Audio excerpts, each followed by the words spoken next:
Tukulabye no muyimbi aniyo gotambudde naye. Atono gwentambudde naye muyimbi muto. Naye manyi sanga gamba abayimbi nti bato kubanga mu kuyimba tewabeerayo muto. Naye muyimbi.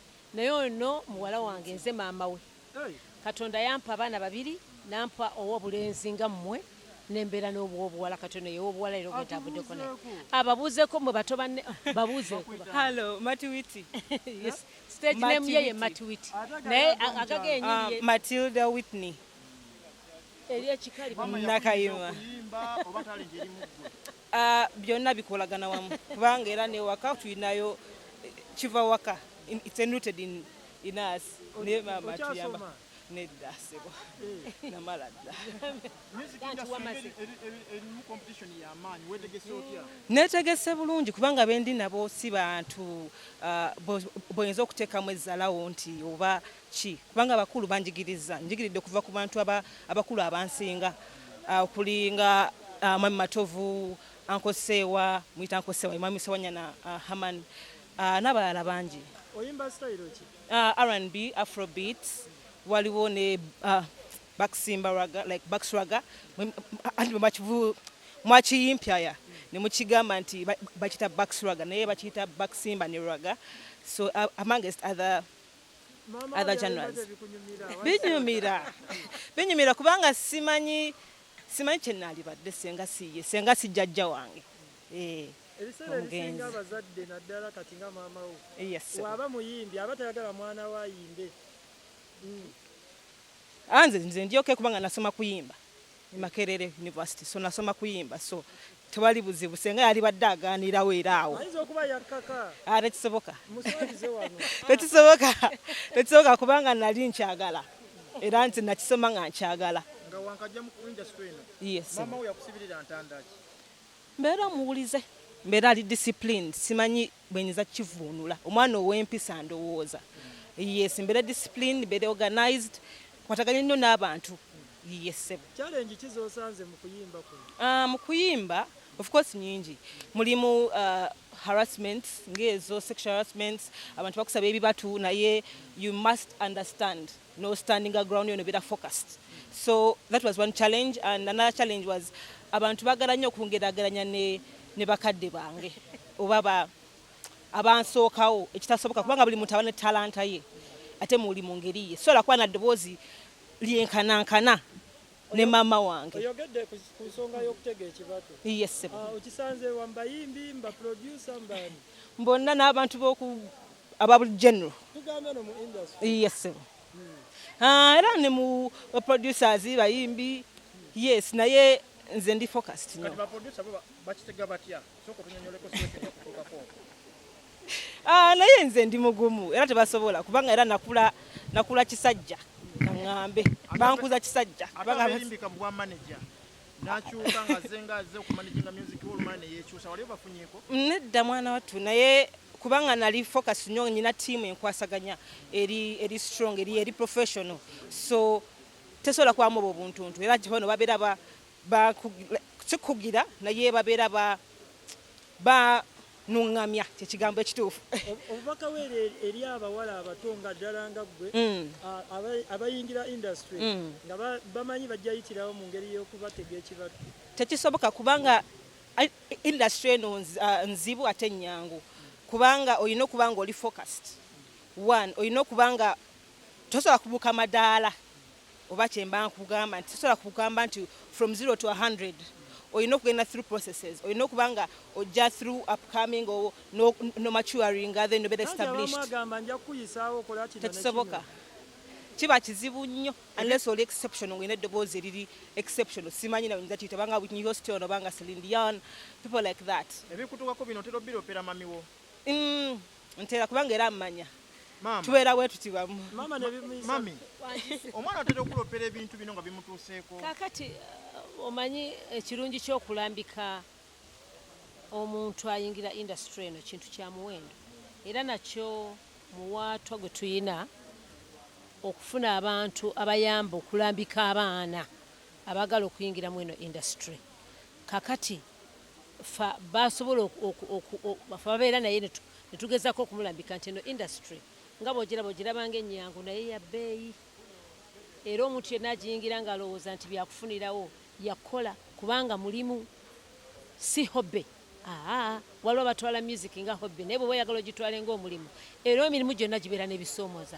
Kino ekisoomooza olina okyegendereza olwobeera n'exposure ennene obeera n'ebisomooza bingi olina okubyetegekera era omanye bw'obikwata. Naye nammwe ku myaka gyammwe mwabeeranga bavubuka embeera omwana gyayitamu gyatugambye mwagifunangako? Kakati era of course tebiyinza butabeera buli lwobeera n'exposure obeera n'abakutunuulidde buli kaseera ng'oli alowooza nti alina kukutwala naye olina ngera bagambye nti olina kubeera ng'omanyi kyoyagala nti bwemba nga ndi muwala muyimbi mulungi saagala olwalowooze nti alina kumala gantwala kubanga andabidde awo ate omulungi ne bwe giba myaka 10 era ovaayo bw'obeera nga olinobeera muyimbi mulungi kiringa nammwe emirimu kati abali mu midiya omukumu omu twali mu midiya nga mulungi nnyo ne bwe banakunyigiriza ne bakuzisa ebbali Katonda akera ekiseera nakola ki nakuvunula n'ovaayo tekisoboka. Mami katukomewo eri omwana.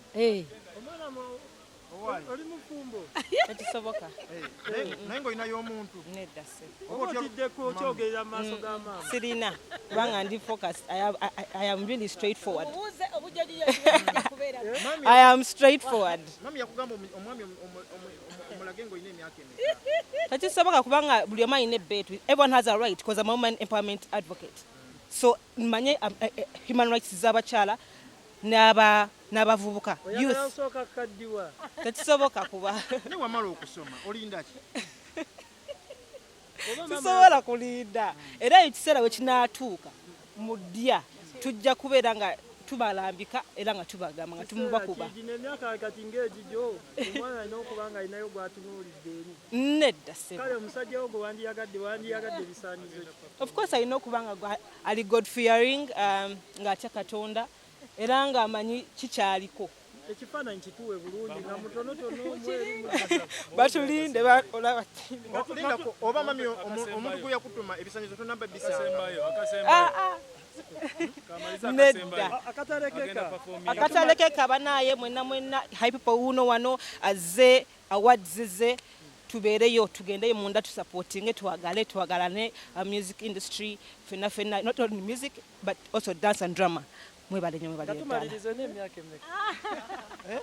Bandi Katonda atukuumye tubadde n'ekisa kinene omwaka guno tutambudde twakakomawo okuva e South Africa twali twakava e Canada ne Bungereza era kati tutandise okukola emirimu gyaffe tukola tetuwumula nejjo twakoze. Mukikola mutya nga bandi yammwe outstanding okusinga bandi endala zonna? Anti bandi ekisooka ebeera teamwork n'omulimu guno gwokola togukola wekka manya nti oli akwata gwe n'okwata kiro gwe n'obuuza ebibuuzo mwenna mubeeranga ttiimu n'olwekyo buli omu alina okuyiga okuwa munne ekitiibwa bw'owa banne ekitiibwa n'okolagana nabo bulungi mwenna mugenda bulungi mu maaso banne bw'obayisaamu amaaso kubanga golooza nti gw'oyimba nnyo kati ono akuba ekivuga n'omuyisaamu amaaso omanya temusobola kubeera wamu buli omu bw'ayiga okuwa munne ekitiibwa yengeri yokka gye mugenda mu maaso awamu. Tulabanga Afrigo Band eri nnyo ku nnyimba enkadde.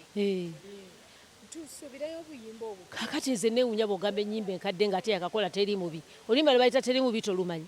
Oba teri mubi ku nsi omukyala ojja kubuuza abo bano bato banno balumanyi. Anti si gye gyokka. Music bwatyo si bwabeera. Ate ekirala ekikomisa ennyimba empya nnyingi naye lwakuba temujja zimanya. Singa mujja gye tuba, singa muzimanya nti gye ziri. Kati olwo lwakuba mwalulaba kubanga kweruli. N'ennyimba nnyingi Afrigo zeyina ate empya wamu n'enkadde kubanga enkadde era waliwo abakadde bakyazaagala ate n'empya era waliwo abato abaziriko. Njawulo ki eri ku music y'okuba ey'abavubuka abannaku zino abayimba teyayimba ennyimba ne lukuba mwezi gumu oba wiikisi 2 n'ekitali ku nnyimba zammwe ng'ezammwe? Anti ennyimba ezaffe zibeera n'okuteekateeka kungi tobeera omu nze bwende tolimba nga Joanita gwe nga gwokuba gita besi onakuba solo onakuba ngoma ono keyboard buli omu alina kyagattako bwakigattako nekifuula oluyimba nze nyinza oduleeta mu drive nga nti oluyimba luno njagala lubeere mu lumba olunagamba nedda lusaana kubeera zuuku lulujja okubeera nga lunyumira abantu n'olwekyo bagamba nti bwe mubeera awamu ne mugatta emitwe mingi gikola ekisinga obulungi. Naye giba mitwe mingi n'abaako wajjita producer ani naye ennyimba teziwangaala. Nze ndowooza enjiya yaabwe nayo ndala ate bagamba obukadde buki magezi n'olwekyo tulowooza nti abantu abakulu enjiya yaabwe n'enteekateeka yaabwe ey'oluyimba lwabwe era njawufu gwe tunulira ennyimba za Elishama Wamala tunulira ez'abatata baffe class Kawalya the late ennyimba zaabwe zaali ndala olaba ne Kadongo kamu yaliwo ekiseera ekyo owabasajja Sebadduka yakola olimba baluyita eddama erya Chwa mu kiseera ekyo bwe yalukola paka leero bw'otunulira abasajja ba Sebata bayiye ennyimba zaabwe nolwekyo si kitono nti kitono oli awaayo obudde bunene n'okubuuza munenaga nti nedda kakati n'olufulumizza lusaanira bwe ruti nakyo kiyamba okulaba nti oluyimba lwo olufulumya lubeera nga lusaanidde wangisebo ate amaziga nga gakyoba abasajja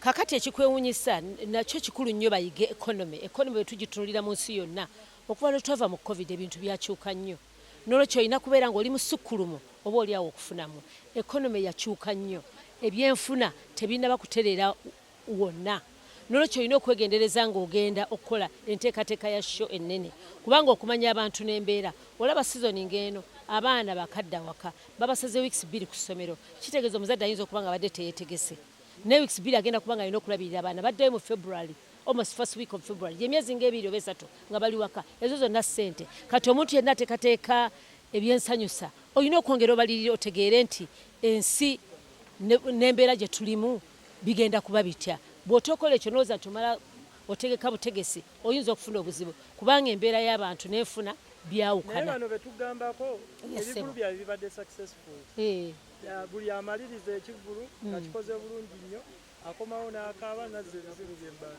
kakati eyo mbeera ya muntu siyinza yagyogerera kubanga oli bw'abanga kyayogera kiri ku ye kiba ku ye mbeera mukyamu okugamba nti ngenda kukyogerako kubanga mba nkulimba omuntu okukaaba kya buntu era ekiba kimuluma ye yaba akimanyi siyinza kubeera nze nga nze ngendo kimuddiramu amannya gange nze Nsuuga Mustafa nkola ne Alihira Holdings era ndowooza abantu abazze batukubira bagenda olaba nga yenze yennyini bwe balaba mu vidiyo ate nze gwe balabye ku site yaabwe. Biodigester kirabise nti kati abantu batandise okukkiriza nti gwe mulembe oguliko. Kituufu. Kuba okusookera ddala omunnayuganda yali amanyi nti yaabo bokka abayina enzigi enfunda kwa tuze twogerako nga ddala olabira ddala ennyumba eri wano naye nga tetulina kabuyonjo we tugiteeka. Ku mulundi guno apartments zino zirabika nga zirina space nnene nnyo naye era nabo basazeewo okukozesa nkola eno. Basazeewo okukozesa nkola eno lwa nsonga olw'ebirungi n'emisomo gye tuzze tukola ki tusomesa abantu. Tutundire ekinnya mulundi guno engeri gye mukikozeemu.